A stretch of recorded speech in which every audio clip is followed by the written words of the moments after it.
Yo, what's up? It's your boy Tom, and here I'm going to show you how you can make the cleanest flicker effect here in After Effects with 0 plugins needed. So without further ado, let's just hop right into this tutorial.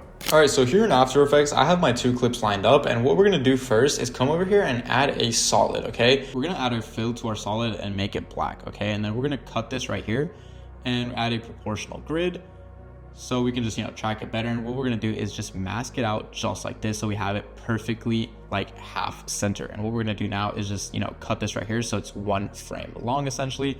And we're going to go to the other one and just make it white. And we're going to cut that and make it 1 frame as well. We're going to name this one top black, and we're going to name the other one top white. And we're just going to cut it so it's 1 frame long. And what we're going to do now is click M and delete that mask, and we're going to do the same thing, but now we're going to do it for the bottom right here, just like this. Boom.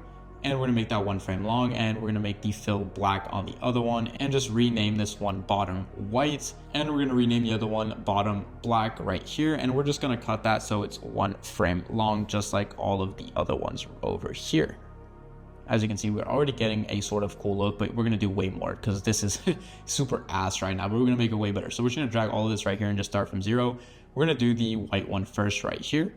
And then we're going to add a bottom white right here. So we have 2 whites just like this. Next, what we're going to do is grab, duplicate the top white, add another one right there, grab the bottom black, put it here. So now we have this kind of look right there. Looks super, super nice. But what we're going to do is actually, we're going to grab this top black, put it there, and see how that looks. Okay, that's looking okay, but I think we can do probably a bit more to make this nicer. So I'm going to duplicate this top white and just add it right here at the end.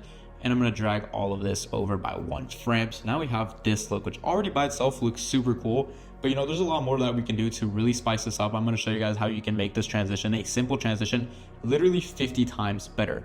So I'm going to add an adjustment layer right here. And on this adjustment layer, I'm going to come over here and add an exposure. Okay, so we're going to keyframe exposure at 0 right here. And right before the first frame, we're going to make it like something like 2. So we have kind of that exposure effect going into it. We're going to grab this adjustment layer, duplicate it, throw it on top of our second clip. And we're just going to invert the keyframes right here. So we have that exposure coming out just like this, which starts to look like this. Looks pretty cool. But like I said, we're going to spice this up and make it 50 times better. So what I'm going to come over here and do now is add another adjustment layer. We're going to put this adjustment layer on the bottom of everything right here, just on top of our 2 clips, okay? And what we're going to do is just trim it to whenever the boxes are there. And what we're going to do now is add a directional blur. We're going to make the blur length something like, I don't know, something pretty crazy. And we want to make it sideways just like this. So let's see how this looks now. Okay, that looks super cool. We have kind of like that extra effect in there, which really helps sell the effect way more. But I think we could probably, ramp up the intensity, something crazy like 48. Yeah, that looks a lot better. Okay, yeah, that looks pretty clean. What I think I'm gonna do now is maybe add a shake to this last frame right here. I think that could be super cool. So I'm gonna click this clip right here. I'm gonna add an adjustment layer. I'm gonna come down to my presets and I'm gonna open up Energy V3 and go into the transitions tab right here. And let's try, the best shake in here. Let's see how this looks. Let's just play that through. Okay, I think this one is actually a bit intense for this clip. I don't know. So I'm just gonna undo that and let's try, I don't know, let's see. Let's try Earthquake. Boom, we're gonna grab Earthquake. Oh, okay, yeah, Earthquake is perfect. This 100% sells the effect. This is really, really solid.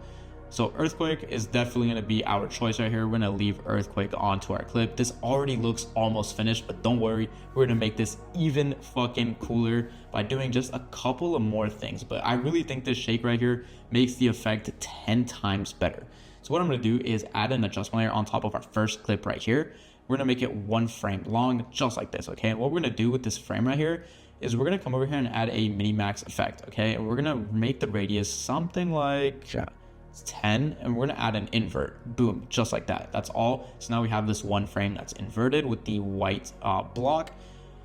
And I'm going to add another adjustment layer. And to this one, what I'm going to do is probably just add another, I'm probably going to add hue and saturation and a mini max. Yeah, let's see how that looks. Nah, I think the colors don't really match the scene. I don't know. This looks a bit off. What I'm going to come over here and do is go to the framer pack. And we're going to play around with some of these framers and see what effects we can get. I really like how grunge looks. Let's see how this plays. Okay, I think the blue really matches with the next scene. It looks nice, but I don't know. I think we could probably do something better. Let's say Grunge 2. That doesn't really match. Light Burst doesn't match either. Minimax 2. Okay, Minimax 2 doesn't look bad at all. Ooh, okay. Yeah, that looks really cool. Okay, so I think we're going to stick with Minimax 2. And what I'm going to do now is just add another 1 frame adjustment layer right after our first frame of our first clip. And we're going to try another couple of framers from the framer pack. See what we can get that really looks nice. Let's try black and white too. Let's see, this one. Nah, this one doesn't really match. What about black and white framer? Okay, maybe, yeah, black and white framer. That actually doesn't look too bad. Let's play this through, see if it kind of like matches with our scene. Oh, okay, yeah, that looks super intense. I really like this look. So that is pretty much it. Like, we did this in just a few clicks, obviously with some help from the Energy V3 pack, but you guys can still do this manually. I just decided to, you know, speed things up and, you know, use custom framers and shakes to really sell this transition and make it way better. So that's pretty much it, boys. Thank you for watching. I hope you guys enjoyed this tutorial and use it in your next music video. I think this transition is absolutely fire. There's no reason to not use it in your next video. It goes bananas. So yeah, that's pretty much a wrap. If you enjoyed this video and found this tutorial useful, don't forget to leave a like, comment, and subscribe to the channel. It really helps out a lot. So on that note, I'll catch you guys next time. Peace.